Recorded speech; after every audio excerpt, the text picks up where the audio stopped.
Bonjour à tous, bienvenue Audrey et Myriam pour cette nouvelle session du coup d'un webinaire du Digital Native Club. On est très heureuse de vous recevoir pour cette nouvelle session. C'est pas la première pour Call Square. Audrey, je crois que c'est ta première participation. Exactement. Et donc du coup, très heureuse de vous recevoir. Je trouve que ce qui est sympa, c'est peut-être que les participants vous présentiez rapidement dans le chat. Comme ça, c'est toujours sympa de voir qui est là et ça vous permet de vous identifier aussi entre vous assez facilement. Vous avez également un onglet questions en bas à droite de votre écran si vous avez des questions à poser au cours du webinaire. Je pense que Audrey et Myriam y répondront avec grand plaisir, donc n'hésitez pas. Le but, c'est que ce soit quand même assez interactif et que vous puissiez avoir les réponses à toutes vos interrogations. Et du coup, je vais peut-être commencer vous laisser vous présenter. Déjà, dans un premier temps, Audrey et Myriam, comme ça, le temps que tout le monde se connecte. Merci Kim. Alors de mon côté, Myriam Mouni, donc je suis marketing spécialiste pour Call Square. J'ai rejoint l'aventure Call Square depuis peu, ça fait un petit peu plus d'1 mois, et je suis aussi l'animatrice du podcast Influence Corner. Et du coup, de mon côté, donc Audrey Martinez, moi je suis responsable acquisition et influence chez M. Et j'ai fondé le pôle il y a un peu plus de 2 ans maintenant, c'est en 2022, pour la marque, donc qu'on présentera, je pense, très rapidement. Génial, merci beaucoup. On va encore attendre peut-être une petite minute. Je vois qu'il y a pas mal de gens qui sont en train de se connecter à ce moment. Peut-être le moment de lui dire un petit mot pour le Digital Native Club, si certains ne connaissent pas. C'est donc un club d'affaires privées pour les décideurs du secteur consumer. Aujourd'hui, on a plus de 700 membres et une trentaine de partenaires stratégiques, dont Call Square, pour accompagner donc la croissance de tous nos membres. Le but étant à la fois de partager des bonnes pratiques et des recommandations d'outils pour faire gagner du temps à tout le monde, avec une conviction assez profonde, c'est que quel que soit le secteur d'activité ou la catégorie de produits, les enjeux et les problématiques sont les mêmes. Donc autant mutualiser les ressources, capitaliser sur les expériences des uns et des autres. Donc on organise des événements digitaux comme celui-ci, également des événements physiques, sont ponctués à la fois de knowledge et de moments de networking. Donc on sera très heureux de vous accueillir. Le prochain événement, c'est le 12 juin dans les bureaux de Google à Paris. C'est le Beauty Day. Donc grosse journée dédiée au tout le secteur de la beauté. Voilà, c'était la page promotion de cet événement. Et puis du coup, je vais peut-être vous laisser commencer, les filles. Oui. Je vois que personne n'a été motivé sur le fait de se présenter dans le chat, mais bon, on peut pas insister. Voilà. Si déjà tout le monde entend bien et que tout le monde on voit correctement la présentation, c'est déjà pas mal. Mais il n'y a pas de message dans ce sens, donc j'imagine que ça va. Ouais, ça viendra petit à petit au fil de la présentation, en tout cas j'espère. Je vous souhaite la bienvenue à tous sur ce webinaire. Je suis vraiment très heureuse de pouvoir l'animer. En plus, je suis en compagnie d'Audrey, qui est donc responsable acquisition et influence pour M. On va en savoir un peu plus sur la stratégie d'influence de M aujourd'hui, et on va passer une petite heure et j'espère que ça finalise très bien votre journée. Audrey, on peut commencer si ça te va. Yes. Alors, on va commencer déjà par le b.a.-ba. Est-ce que tu peux nous dire un peu en quoi consiste ton rôle chez M et un peu aussi ton background en tant que responsable acquisition et influence? Eh bien, écoute, oui, avec plaisir. Alors déjà, je vais rapidement quand même présenter M. M, c'est une marque de nutri-cosmétiques qui pense la beauté et les problèmes de peau initialement de l'intérieur, en venant les traiter à la racine, d'où le complément alimentaire. Et c'est une marque qui a été fondée par Mathilde Lacombe et François Morlier, donc en 2018. Et c'est venu en fait des problèmes de peau dont Mathilde souffrait, mais pareil, on aura l'occasion d'en reparler dans les prochaines slides parce que c'est aussi l'origine en fait de notre stratégie influence vient également d'elle. Et pour ma part, donc j'ai fondé le pôle acquisition et influence chez M en 2022. après 4 ans de création, et l'acquisition en fait s'était faite de façon organique grâce à la notoriété justement de Mathilde. Et donc moi mon rôle c'est de venir développer la visibilité, la notoriété, le chiffre d'affaires et en fait l'acquisition de nouvelles clientes via des leviers paid et pas que, c'est aussi des opérations d'acquisition, ça passe aussi par l'affiliation, donc c'est pour ça qu'on est là aujourd'hui. Et concernant le paid, ça passe principalement par toutes les plateformes publicitaires telles que Google, Pinterest et Meta. Je trouve super intéressant le fait que tu aies autant des leviers comme des ads, Google Ads, le paid, etc. Et en parallèle aussi des leviers peut-être plus de notoriété comme l'influence et c'est assez complémentaire, je trouve. Complètement, et c'est vrai que moi ce que j'aime bien dire sur mon poste à titre vraiment très personnel, ce que j'adore c'est la partie très analytique, que ça soit via notamment les plateformes de publicité, et de comprendre l'impact d'une pub plutôt qu'une autre, de venir vraiment comprendre aussi le retour sur investissement de chaque action, et à contrario, en complément plutôt, ce que j'aime également c'est le côté humain que m'apporte l'influence. Et les échanges finalement et les interactions qu'on peut avoir avec toutes les créatrices de contenu et comprendre aussi leurs besoins dans le cadre en tout cas de M, qui est une marque de compléments alimentaires en premier lieu.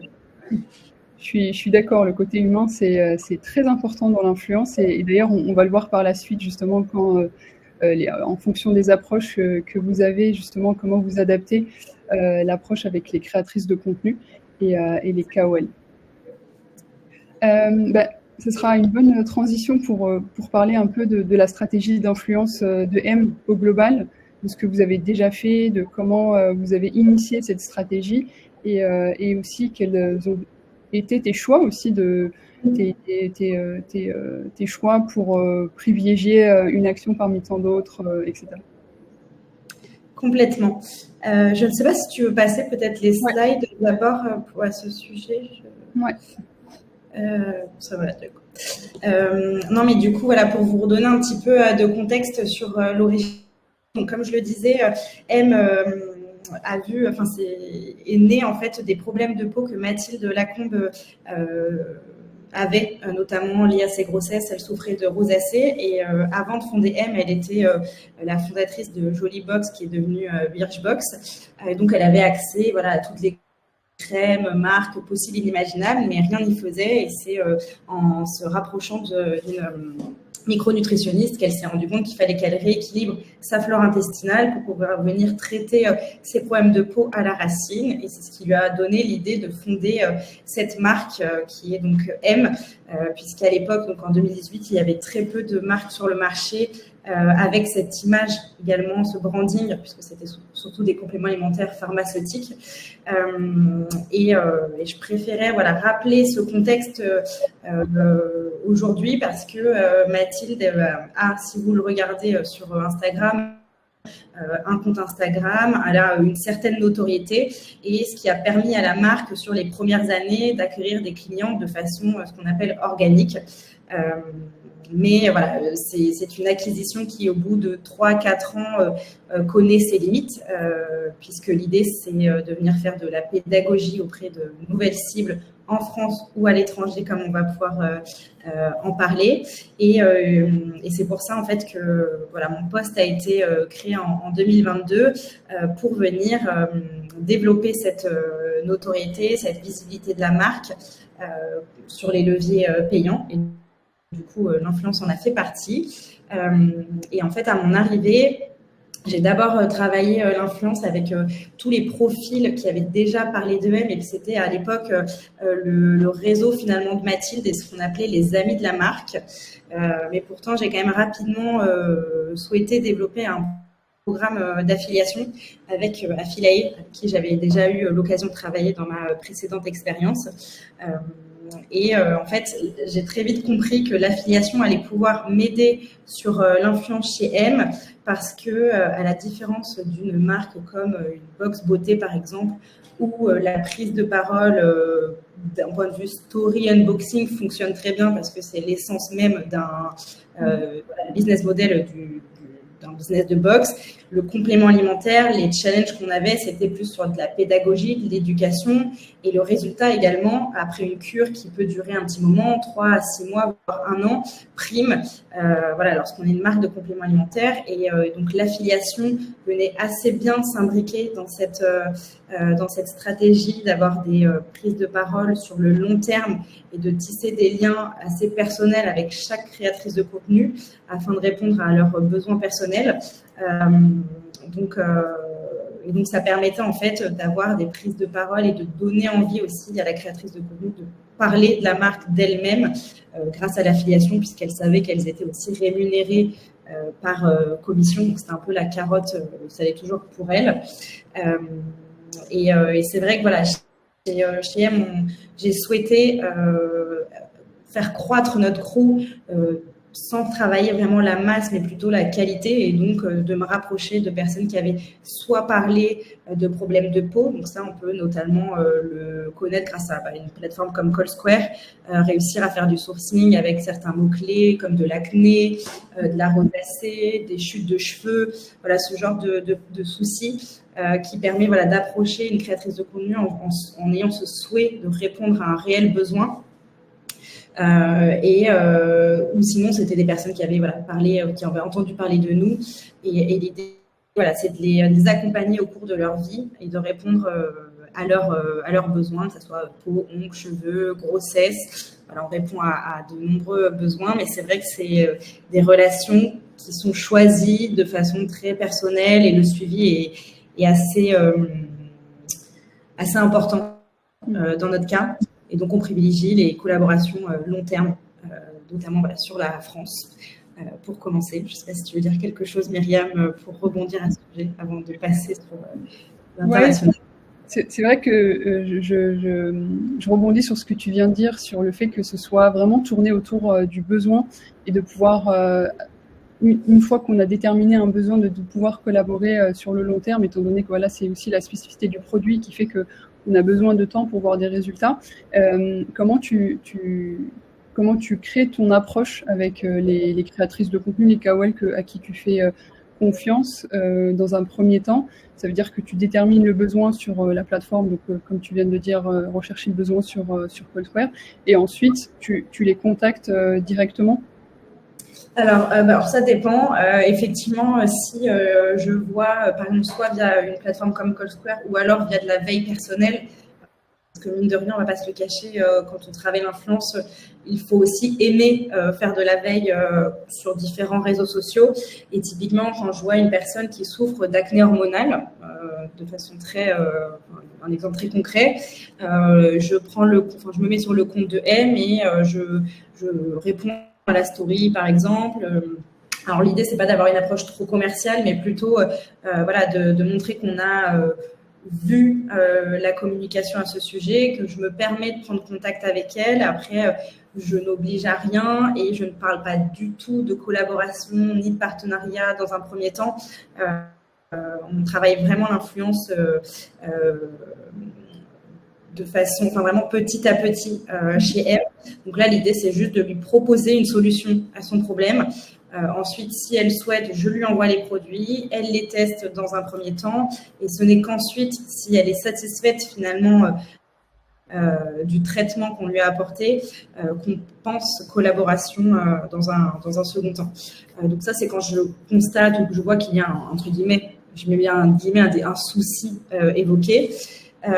Mais ça peut aussi m'arriver, par exemple, un autre exemple concret, on sait qu'on a un produit qui n'est pas forcément pas du luxe, mais on a une image de marque assez premium, et un positionnement voilà, assez qui tire vers le haut de gamme, et donc ce n'est pas à la portée de tout le monde d'un point de vue, disons ça va être assez compliqué de pouvoir vendre nos produits auprès d'une adolescente. Donc on sait que l'adolescente ne va pas forcément, elle, s'abonner d'elle-même à une cure contre l'acné. Donc, l'idée, c'est d'aller plutôt cibler leur maman, donc d'aller sur des cibles un peu plus premium, enfin pas premium, pardon, plutôt plus senior, qui vont permettre soit de communiquer auprès de leur fille voilà, la solution pour leur acné. Et donc, par rapport à cet objectif-là, c'est moi qui ai fait un sourcing pour aller toucher des personnes un peu plus seniors, un peu plus, quand je dis seniors, des personnes un peu plus, voilà, des femmes de plus de 40, 50 ans. Et c'est-à-dire comme ça, d'ailleurs, je la vois à l'écran, qu'on a pu commencer à collaborer avec Anne-Charlotte Pontabry, qui nous a permis, voilà, d'ouvrir une cible un peu plus âgée. Donc, disons que ce n'est pas seulement en fonction du problème à résoudre, mais on essaye aussi de voir à qui on a besoin de communiquer finalement le message. C'est très important de comprendre la cible et de comprendre aussi les abonnés qui suivent une créatrice de contenu par rapport aux produits que l'on vend. Ouais. D'ailleurs, petite remarque, justement, on a fait une petite recherche sur Call Square pour voir en fait le nombre de KOL qui a mentionné M Skincare, et là on peut voir qu'il y en a 1318, et donc ça fait partie, je pense, des personnes que tu as pu contacter, mais aussi des personnes qui spontanément taguent la marque et parce qu'ils ont acheté les produits et qui sont hyper satisfaits. Donc ça aussi, je pense, c'est quelque chose d'intéressant à mettre en avant. Et combien de temps tu as mis le travail que tu as mis en place en France, combien de temps tu as pris ce travail? Alors, ça dépend parce qu'encore maintenant, dès que j'ai une prise de contact avec un nouveau profil, le temps est le même, puisque comme je le dis, j'ai vraiment à cœur à ce qu'elle soit convaincue par nos produits et notre philosophie de la beauté in and out. Mais je dirais qu'il y a eu un réel avant-après au bout de 6 mois. Entre mai 2022 et l'hiver 2022, on a eu un réel boost, ce qui nous a permis d'ailleurs d'accroître aussi nos budgets marketing d'influence, parce qu'on s'est rendu compte que c'était un levier qui était rentable, mais il a été rentable au bout de quelques mois. Parce qu'encore une fois, il faut que la communauté ait confiance envers la créatrice de contenu, mais c'est ce que je disais tout à l'heure, le résultat finalement prime, et une fois que l'on voit typiquement qu'il y a, pour en citer une autre, une personne avec qui je travaille en main dans la main, qui est donc Émilie du compte Émilie Brunette.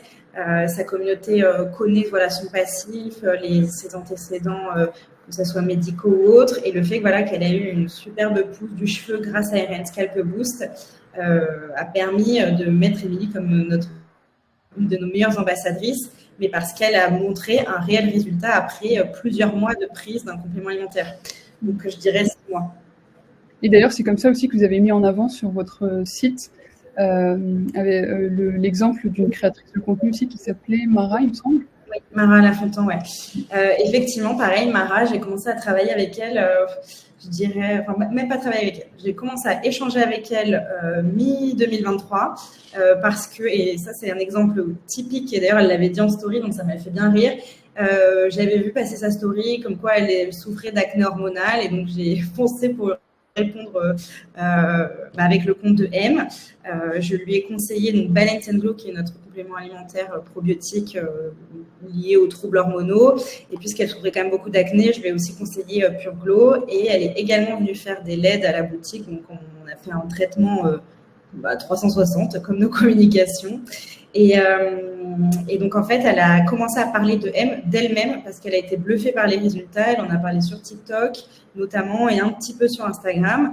Et en fait, ce qu'on s'est dit, c'est qu'on allait tisser un partenariat, encore une fois, sur le long terme, avec certaines étapes. C'est-à-dire que la landing page, on ne l'a pas créée de suite. On a d'abord mis en place un set de stories où elle reparlait du contexte de pourquoi elle avait pris M. Elle explique, elle fait vraiment de la pédagogie sur les ingrédients, la régularité, l'importance en fait d'être régulier dans sa prise de compléments alimentaires. Elle explique bien que ce ne sont pas des pilules magiques. Là, on a pu voir qu'il y avait un attrait de la part de la communauté parce qu'on avait eu un bon taux de clic sur ces liens, donc d'où l'importance de travailler avec une plateforme d'affiliation pour le tracking, c'est génial. Et ensuite, on a créé cette landing page parce qu'il y avait une réelle histoire en fait à raconter avec son avant, son après. Et ensuite, elle a pris un autre complément alimentaire par rapport aux tâches qu'elle avait liées à son acné, qui a fait il y a eu un bel effet. Et Mara fait partie de ces personnes qui ne communiquent pas forcément de code promotionnel, mais derrière, on avait juste mis un code sur landing page. Et donc, en fait, on s'est rendu compte au fur et à mesure de 3 à 4 prises de parole que les ventes ont vraiment commencé enfin, il y a eu un réel avant-après entre la première et la troisième prise de parole sur les ventes, par exemple. Donc oui, on innove et on essaye des petites choses nouvelles comme cette landing page qui est assez révélatrice, je dirais, des résultats par rapport au complément. Et pour aller encore plus loin, c'est un contenu qu'on va également utiliser sur d'autres leviers comme le CRM et également la publicité digitale. Et pour faire un peu le penchant et un peu teaser, parce qu'on travaille notamment sur l'Italie, d'avoir des contenus influenceurs qui nous aident derrière à avoir des contenus dans la langue que l'on peut après publier sur d'autres leviers. Et j'imagine que c'est un win-win autant pour M que pour cette créatrice de contenu, parce que derrière, plus des personnes passent sur cette landing page et plus côté affiliation pour elles, c'est avantageux. Ah oui, complètement. D'où l'avantage aussi de travailler avec une plateforme d'affiliation, c'est que pour nous, d'un point de vue tracking, c'est vraiment intéressant et on peut suivre l'impact de l'influence qui, de par son côté humain, est quand même un peu moins traquable. Alors, encore que grâce au code promotionnel, on arrive à traquer les performances d'une prise de parole, mais ça reste quand même moins traquable qu'une newsletter, qu'une publicité digitale. Et du coup, c'est vrai qu'elle, de son côté, c'est avantageux parce que dès qu'elle fait des ventes, soit via le lien qu'on a inséré, soit via son code promo, et évidemment, elle touche une commission. Elle touche une commission par vente réalisée, effectivement. On a une question de Anna qui demande: les talents sont rémunérés en fixe fee pour les postes plus les ventes via affiliation? Oui. Alors, on fait un petit peu des deux, c'est-à-dire qu'on a des affiliés qui postulent au programme d'elles-mêmes, donc ce sont des profils influenceurs plus ou moins, que ce soit des micros ou des macros. À savoir d'ailleurs qu'on les regarde tous, que ce soit en interne ou avec la personne avec qui je travaille chez Affilae. C'est-à-dire que c'est nous qui acceptons ou pas le profil pour faire partie de notre programme. Et une fois qu'elle fait partie du programme, elle est touchée par X% par vente réalisée. Donc ça, c'est à la commission.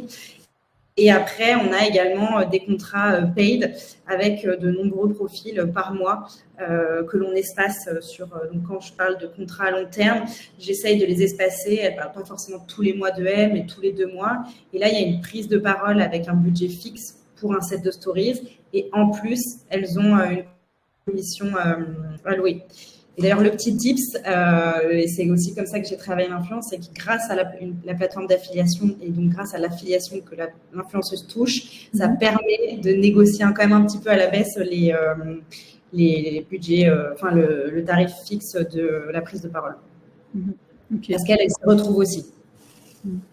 Super. Tout ça, ça nous fait une super transition pour parler un peu des autres marchés, parce que le travail que tu fais sur la France ne suffit pas et donc il faut aller chercher, ajouter des belles choses à ce que vous faites déjà en France. Donc vous avez décidé de vous lancer en Italie. Déjà, une petite question préalable, c'est préalablement, en fait, comment vous avez choisi l'Italie? Pourquoi avoir choisi ce pays en particulier? Alors, pourquoi l'Italie? Alors déjà, savoir que l'on avait, nous, déjà un site anglophone, donc on a le site en français et en anglais, et on avait quelques prises de contact avec quelques anglaises, donc le marché européen était quand même un petit peu travaillé, mais au compte-gouttes, sans stratégie pure, sur notamment le UK. Donc c'est pour ça qu'on a pas mis de suite tous nos efforts sur le UK et qu'on a voulu tester un autre marché.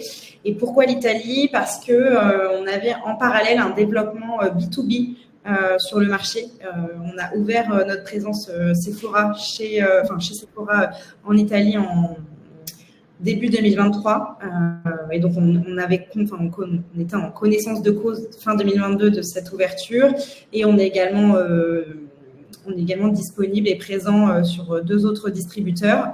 Et en fait, pour venir soutenir cette présence B2B, on s'est posé la question de se lancer également sur des communications digitales sur le marché, en fait, tout simplement. Et on a réalisé un premier test, très peu de temps après mon arrivée d'ailleurs, l'été 2022. Quand je parle de tests, on a d'abord fait des tests sur de la publicité. Et c'était sur Meta pour commencer.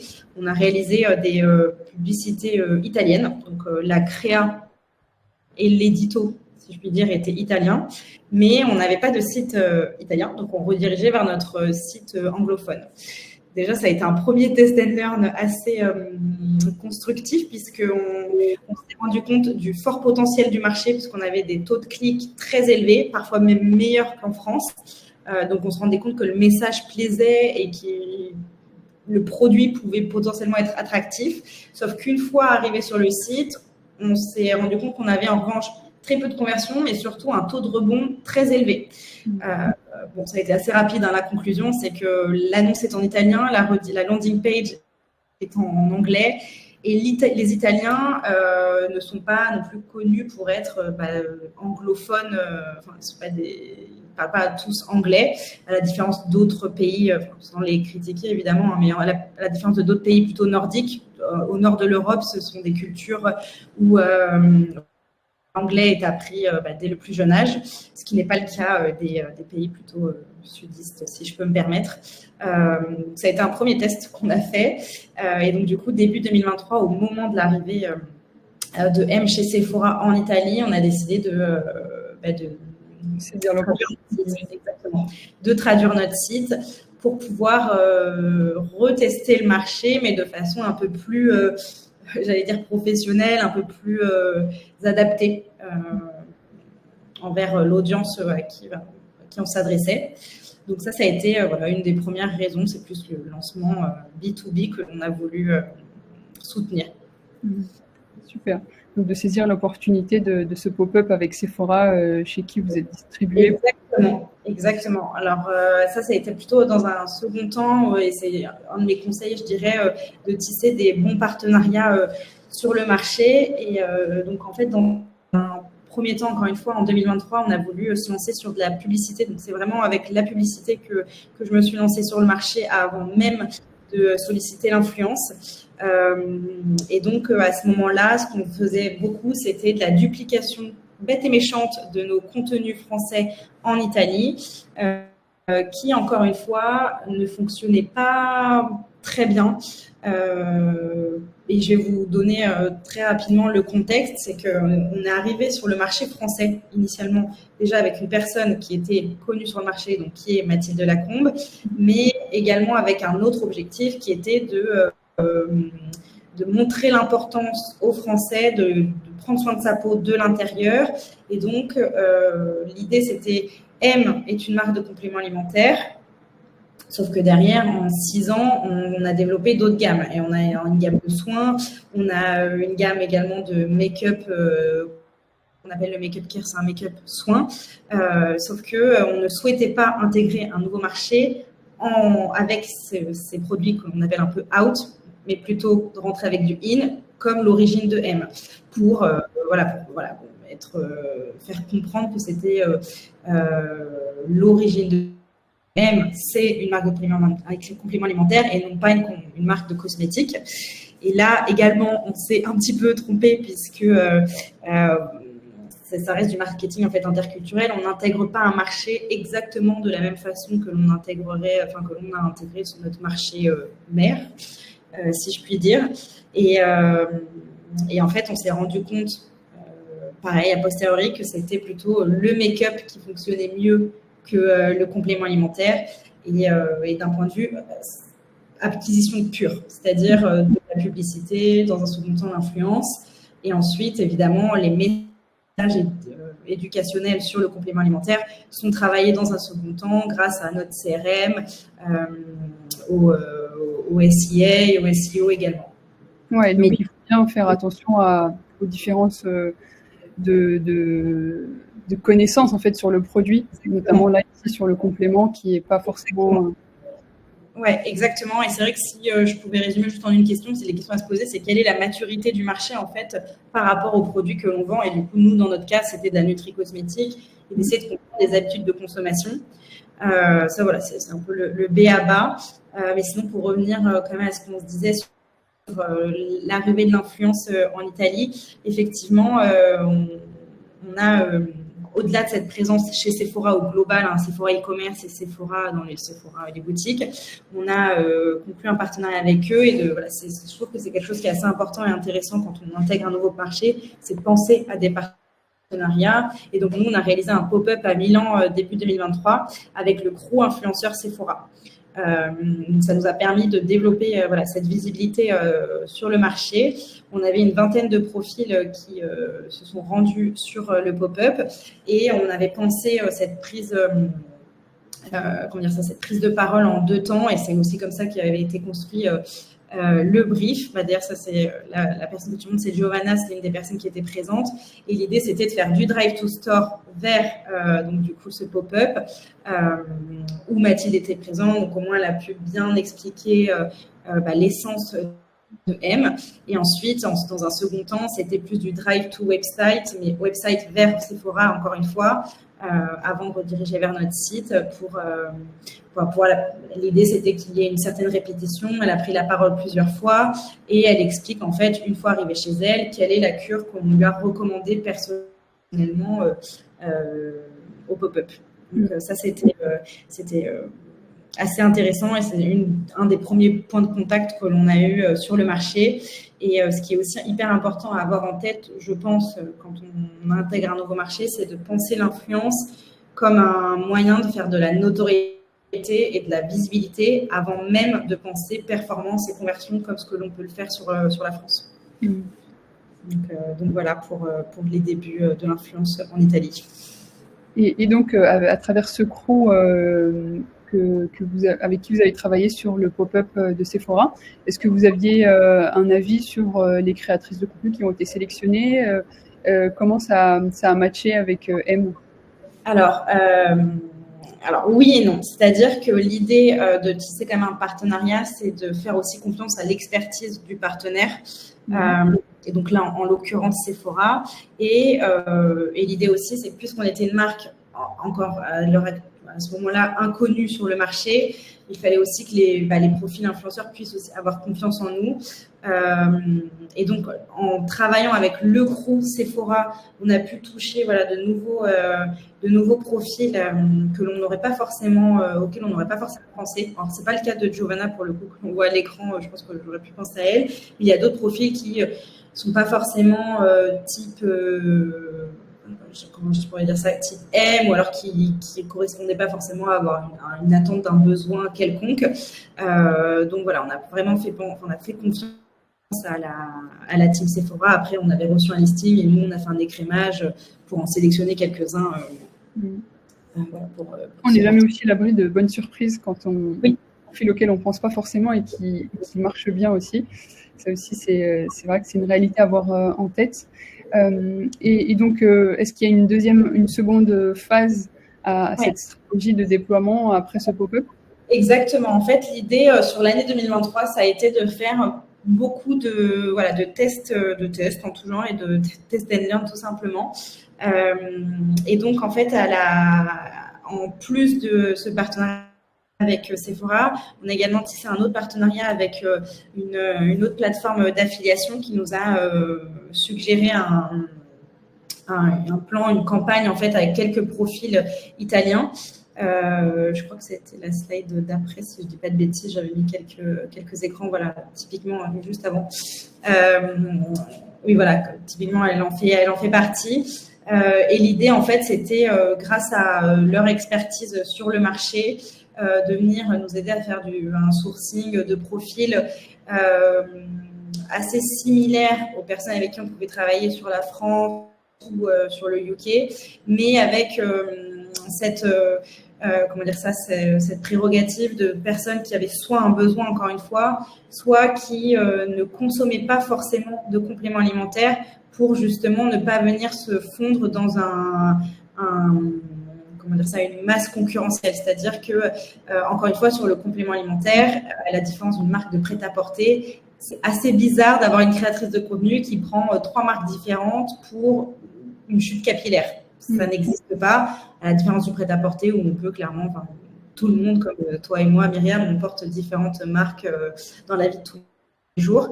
Donc voilà, l'idée, c'était de venir faire un sourcing de personnes qui ne consommaient pas forcément de compléments alimentaires. Et donc, on a pu faire cette campagne avec cette plateforme entre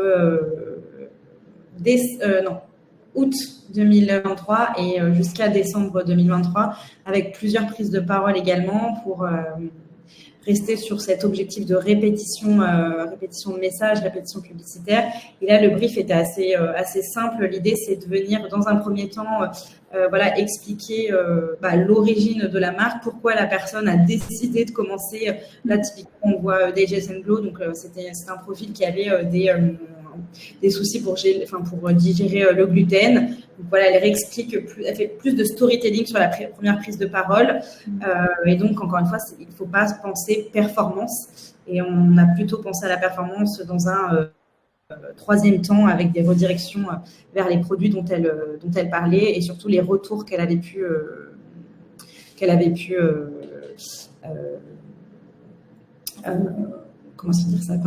constater liée à cette prise de compléments alimentaires. Et ensuite, on a travaillé plutôt la micro-influence et la création de contenu type UGC grâce à une plateforme dédiée. Et on l'a faite de façon assez intelligente, si je peux me permettre, en fonction en fait des retours que l'on avait eus sur la publicité. Comme je le disais, les messages à propos du complément alimentaire ne fonctionnaient pas vraiment sur l'acquisition pure, donc sur de nouvelles audiences. En revanche, on s'est rendu compte que notre produit le plus vendu et celui qui générait le plus de clics, le plus d'impressions, c'est notre crème bonne mine jouet lèvres, pour l'info. Et donc, en fait, on s'est dit qu'on allait jouer là-dessus sur l'influence. Et donc, en fait, on a pensé à un portage Focus Makeup Care. Donc, on a envoyé toute la gamme avec notre fond de teint, notre fond de teint poudre SPF, notre mascara tubique sans des cils, les pinceaux, la crème bonne mine et la trousse de maquillage à plus d'une vingtaine de profils plutôt micro. Et l'idée, en fait, c'était de venir créer du contenu sur les réseaux sociaux avec un Reels où elle se maquillait sur peau nue. Et donc, ça nous a aidé à accroître encore une fois notre visibilité. Et surtout, ça nous a permis de créer du contenu que nous, on a pu réutiliser en publicité parce que c'est aussi quelque chose qui nous manquait. C'était du contenu avec quelqu'un qui parle italien, qui parle la langue, en fait, du pays. Et encore une fois, sur toute l'année 2023, on a penser toutes nos prises de parole influence avec un objectif de branding qui renvoyait plutôt vers le compte Instagram de M et pas forcément vers le site, ou alors il n'y avait pas cet objectif de vente directe. En revanche, comme j'ai pu déjà te le dire, Myriam, on a constaté via ce portage une croissance sur le direct, sur le SEO et également sur le SEA. Donc en fait, lié à ce portage et aux prises de parole qu'il y avait eu sur Instagram, il y a eu plus de requêtes faites sur Google, et notamment au sujet de mots-clés autour du make-up soin M, crème bonne mine. Et donc, en fait, c'est là où on se rend compte que il ne faut pas mettre tous ses œufs dans le même panier et qu'un levier peut en aider un autre, que ce soit d'ailleurs à l'étranger ou même en France. Ouais. D'ailleurs, il y a une question de Charlotte qui demande: avez-vous débuté l'influence en Italie avec des partenariats paid ou d'abord avec du gifting? Alors, avec Sephora, c'était un partenariat paid, mais paid des deux côtés. Donc, en fait, on a vraiment fait confiance en leur expertise et c'était un partenaire qu'on avait, avec qui on travaille sur la France depuis très longtemps. Donc, c'est logique pour nous. Et on a commencé avec du paid parce que c'était des profils qui travaillaient déjà avec Sephora. En revanche, nous, de notre côté, on a d'abord commencé avec du gifting pour faire découvrir la marque. Et on a commencé du paid plutôt 6 mois plus tard avec quelques profils. Et encore que, c'était plutôt les 3 profils dont je parlais tout à l'heure avec la plateforme d'affiliation avec qui on a travaillé. Mais le paid va beaucoup plus prendre d'impact là cette année sur le marché. L'idée, c'est vraiment de développer d'abord la notoriété parce qu'on a un certain souci et un objectif de rentabilité dans nos budgets en fait marketing, et je préfère d'abord accroître la visibilité de la marque avant de commencer à investir de façon payante. En revanche, on a commencé et on a fait x9 sur le nombre de profils qui font partie de notre programme d'affiliation qui est également disponible en italien. Ouais, c'est ce que j'allais te demander justement, le pool de KOL que vous mettez en place en Italie, c'est combien de personnes? Alors, on a démarré déjà à zéro, hein, sur 2022, je crois qu'on en avait 3, si je ne dis pas de bêtises. Et là, sur l'affiliation, on en a plus d'une trentaine. Et le pool de personnes avec qui on échange, on est à un peu plus de 60. Ok. C'est super intéressant parce que quand on regarde un peu les chiffres, parce qu'on a fait une petite recherche côté Call Square sur la partie justement performance en termes d'EMV, d'EM Skincare et vos principaux concurrents. Donc on a mis Oh My Cream, Cure, Atelier Nubio, Dijo et Apnée. Et on voit que, alors ça c'est pour la France et sur une audience française de minimum 30%. Et c'est uniquement sur Instagram. Et donc, on peut voir en termes déjà de nombre de posts, de Reels et de taux d'engagement, on voit que vous êtes à un EMV de 4,24 millions d'euros. Donc, on voit que voilà, ça porte ses fruits, tout ce que tu fais déjà sur la France et que tu essayes d'adapter à l'Italie. Toi, par rapport à ces chiffres, mais aussi plus globalement, parce que tu as aussi cette casquette acquisition, quelle est la place de l'influence par rapport à d'autres leviers comme la publicité dont tu as déjà parlé? Eh bien, écoute, initialement, l'influence ne représentait qu'une petite partie du chiffre d'affaires en 2022 et c'est une part qui est en train de croître, à savoir que, on va dire que 3/4 du budget allait plutôt sur la publicité digitale et 1/4 sur l'influence. Et c'est une tendance qui est en train de croître pour être vraiment 50-50. Et l'influence a une part assez importante maintenant dans le chiffre d'affaires et a même dépassé le CRM sur M. Donc, c'était une très très bonne nouvelle et c'est un levier qui, en tout cas pour moi et chez M, est un des leviers les plus rentables. Et pour en revenir sur le marché italien, il y a une question de Marine qui dit que vous semblez avoir un compte Instagram italien. Pourquoi avoir pris cette décision et de ne pas rester sur un compte français-anglais? Alors justement, on n'a pas de compte Instagram italien, on a un site internet qui est traduit. Mais justement, c'est marrant, je ne l'ai pas dit, on a fait le choix de garder le même compte Instagram, que ça soit pour la France et tout autre pays international.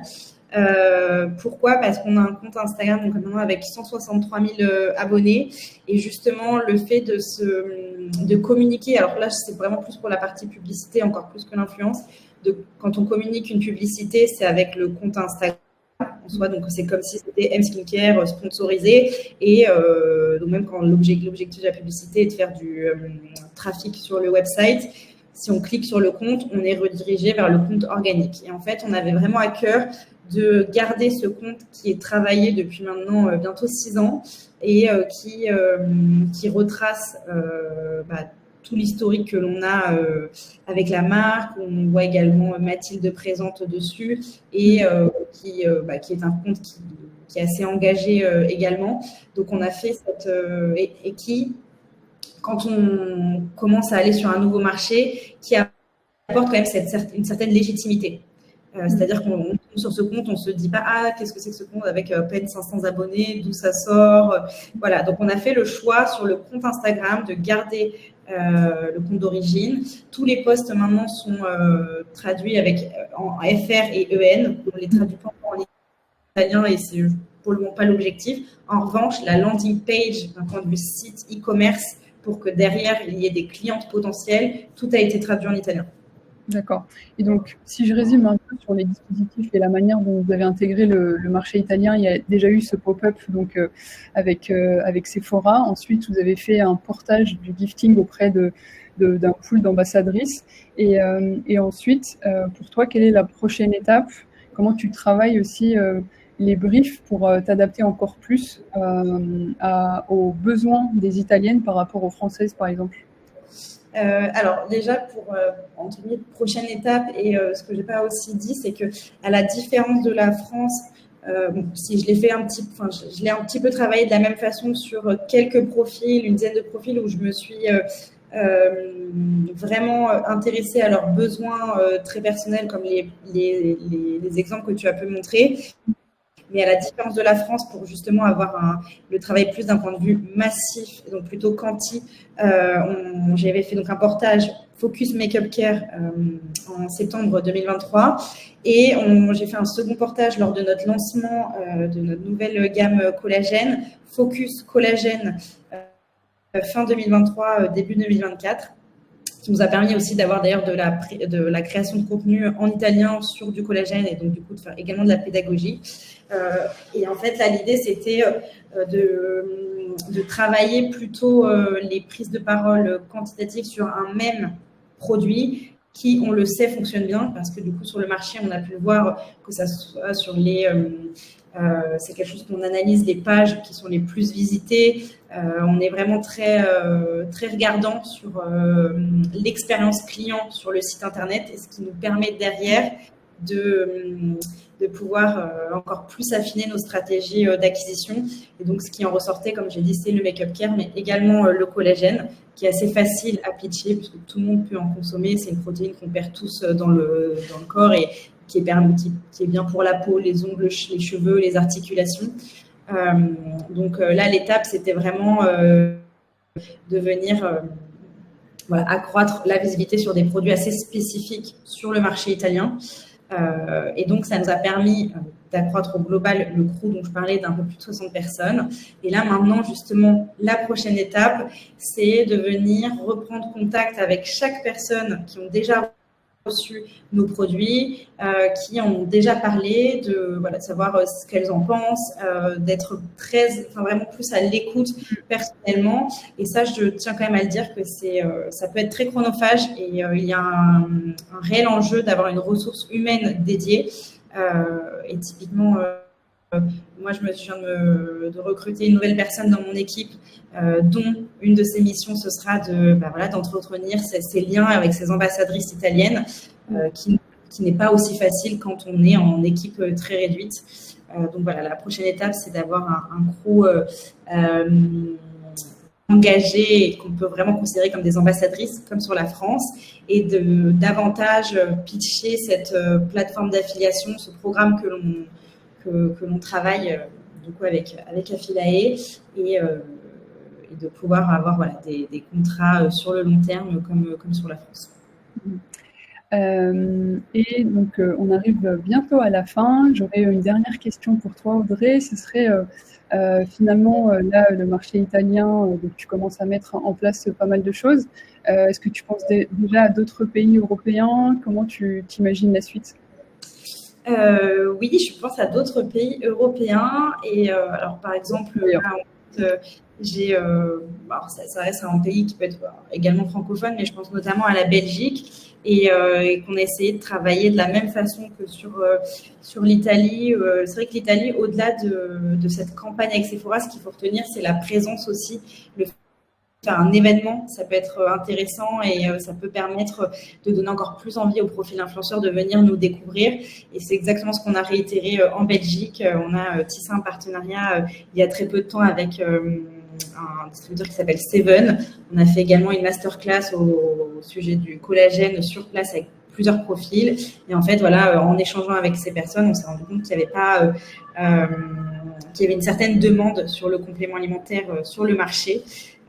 Et il fait partie. D'ailleurs, la Belgique fait partie de nos top pays en termes de vente. Et d'ailleurs, l'Italie a aussi bien détrôné de nombreux pays grâce justement à toutes ces communications que l'on a pu déployer sur le marché. C'est super intéressant. Et si tu devais retenir ce que tu aurais aimé savoir avant de te lancer en Italie, qu'est-ce que tu changerais ou que tu ferais autrement? Alors, ce que j'aurais aimé savoir, alors déjà, la première chose, ça peut paraître logique, hein, mais on aurait pu le faire dès le départ, et je pense que c'est dans les erreurs à éviter. Et je crois qu'il y a même une slide sur les best practices, si je ne dis pas de bêtises. Oui, voilà. Non, mais la première chose, en fait, c'est de bien connaître sa cible et les différences culturelles et de traduire son site internet dans le sens où la landing page est en fait aussi importante que la personne qui véhicule le message. Donc, on aura beau avoir une super influenceuse, si derrière la communauté, donc c'est-à-dire votre cliente, hein, enfin vos clients, ne comprend pas ce qui est écrit sur le site que l'influenceuse met dans sa story, bon, je ne suis pas sûre que vous ayez un réel impact sur vos ventes et même sur la suite de votre stratégie.